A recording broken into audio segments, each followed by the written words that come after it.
자, 요번 3월 모의고사를 보고 나서 여러분의 국어 실력에 가장 큰 문제점이 뭐라고 생각합니까?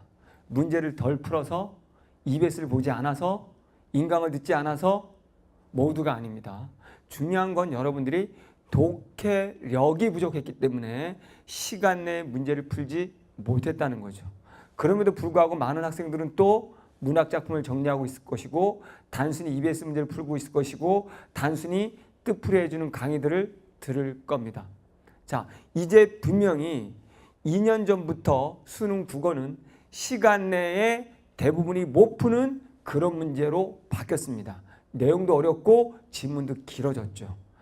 비문학 영역에만 나오던 독서 비문학 지문이 이제는 문학에도 나오고 화법 작문에도 나오죠. 자, 그렇다면 이제 3월 이후부터 여러분이 수능날까지 해야 될 일은 단 한 가지로 귀결이 됩니다. 바로 글 읽기 능력인 독해력을 키우는 겁니다. 그게 아닌 이상 여러분들은 아무리 많은 강의를 듣고 아무리 많은 문제를 풀어도 아무리 많은 작품을 알아도 아무리 많은 자료집을 읽어도 여러분은 절대 점수가 오르지 않습니다. 잘 보십시오. 국어는 절대평가가 아님에도 불구하고 1등급 81로 푹 들었죠. 역대 최저죠. 2등급 70점대, 3등급 60점대입니다. 이제 등급의 변화는 없습니다. 뭐가 없는 한, 독해력 향상이 없는 한. 하지만 이제는 여러분이 국어를 처음 시작하는 9등급일지라도 독해력을 키운다면 여러분이 곧 1등급이 될 것이고 1, 2등급을 차지하고 있는 친구들도 독해력을 중심으로 공부하지 않는다면 바로 수능날 4, 5등급으로 추락할 겁니다. 왜냐하면 모의고사보다 수능은 더 어렵기 때문이죠. 자, 그래서 가장 중요한 게 무조건 국어 공부는 이제 독해력을 높이는 것이다. 그럼 오늘은 그 독해력을 어떻게 높일 것인가 라는 걸 설명해 드릴 겁니다. 자, 일단은 두 번째 보세요. 우리가 지금 독해력을 높여야 되는 또 다른 이유 중으로 화법, 작문 다 독해력입니다. 자, 지문이 주어지죠? 대화로 된 지문, 연설문으로 된 지문입니다. 이거를 화법, 작문에 생각하지 말고 자, 일반 독서 영역보다 좀 더 쉽고 짧은 비문학이라고 보시면 됩니다. 또 문학 보세요. 문학은 비문학 지문과 결합되어 나오거나 독이라는 비문학의 한 단락이 주어집니다. 그럼 문학의 기본은 무조건 비문학이 주어지거나 보기가 주어지면 그것 중에 먼저 보기든 비문학이든 먼저 정확히 읽어내고 그걸 토대로 선택지까지 읽어내면 그 시의, 그 소설의 핵심 내용을 다 알게 됩니다. 그게 바로 논리적인 범위가 되는 거예요. 그걸 토대로 그 범위 안에서만 우리는 문학작품을 해석하면 됩니다. 그렇다면 보기가 주어지고 비문학이 주어졌을 때 그것을 정확하게 독해해내는 능력이 문학을 빠르고 정확하게 답을 찾을 수 있는 것이 되는 겁니다. 됐죠? 자, 그래서 역시 독해력이 중요하답니다. 자, 세 번째, 이제 독해력을 높일 수 있는 방법은 여러분들 문과든 이과든 상관없이 매일매일 독서, 매일매일 독해를 해야 됩니다. 자, 우리가 비문학 지문을 독해를 할 때 여러분들이 매일매일 하는데 많이 할 필요는 없습니다. 아침에 일어나서 처음 시작을 비문학으로 하십시오. 그러나 그것을 논리적으로 하려고 읽으려고 연습하십시오. 저녁에 잘 때 다시 한번 또 그 지문을 보십시오. 그리고 내가 이 논리 구조를 놓친 것이 없는가를 보십시오.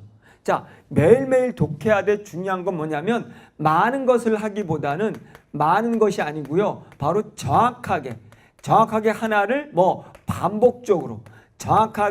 반복적으로 하는 독해를 저는 강력 추천합니다. 정확하게 하는 독해가 바로 논리 독해거든요. 그럼 다시 한번 매일매일 하라. 아침에 하고 같은 지문을 저녁에도 하라.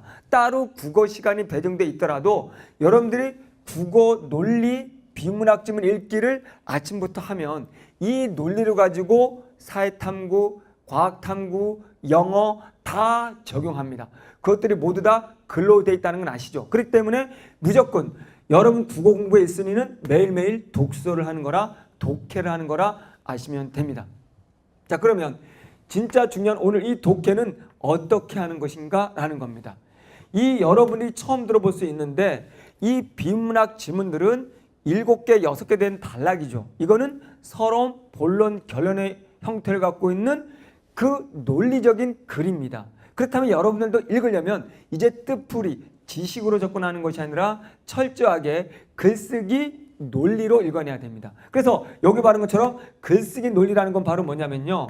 우리가 이게 서론, 본론, 결론의 틀로 있기 때문에 여러분들이 서론을 봤을 때 벌써 본론에 어떤 내용이 나올지를 추론할 수 있어야 됩니다. 이걸 가지고 여기로 매일매일 연습하는 겁니다. 한 지문을 놓고 한 지문에서 첫 단락에서 읽은 다음에 첫 단락을 통으로 본론에 어떤 내용이 나올 것이라는 걸 추론해보고 정말 그렇게 여러분들이 추측한 것이 나와 있는지 확인하는 거죠.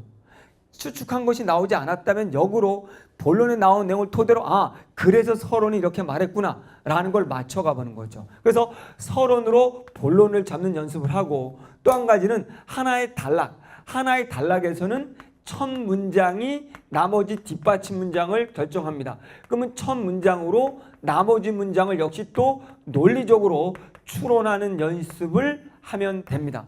지금은 문제풀이보다도 더 중요한 게 이렇게 논리적으로 읽어가는 연습을 해야 돼요. 제가 여기 몇 가지만 말씀드렸지만 요 글쓰기, 바로 글쓰기라는 것에 글쓰기라는 게 중요하고 이 글쓰기 논리로 비문학을 읽을 때 빨리 읽을 수 있다는 거죠. 그래서 여러분들이 첫 단락만 봐도 선별적으로 추론도 하면서 동시에 선별적이라는 거는 뭐냐면요. 서론에 봤더니 서론에서 이런 범위 속에서 이런 이야기를 하는데 그러면 서론에서 잡은 기준, 그 기준에 맞는 단어나 문장 중심으로 요 단어나 문장이 바로 선택지에 나오는 것이고 핵심 내용이거든요. 이것을 끊임없이 연습을 할 때만이 여러분은 국어 실력이 올라갈 수 있고 여러분들이 국어를 쉽게 정복할 수 있는 겁니다. 명심하시고 앞으로 여러분들 3월 모의고사 이후 여러분 점수 받았죠? 슬퍼하지 말고 여러분들이 이 방법론을 따라서 여러분들이 논리적으로만 공부를 한다면 충분히 여러분들이 점수가 오를 겁니다. 자, 저는 살짝 제 소개를 한다면 저는 글을 쓰는 작가입니다. 철학책을 7권을 썼고 이제 8권째 완성이 돼 가고 있는데 철저하게 저는 글쓰기 논리로 여러분들 빠르게 논리적으로 예측하면서 읽을 수 있는 도움을 주고 있습니다. 그래서 여러분들 꼭 국어 공부의 키는 내가 독해력을 키우는 것이구나 라는 걸 명심하시고 이제 다시 새로운 마음으로 처음부터 공부를 시작하시기 바랍니다.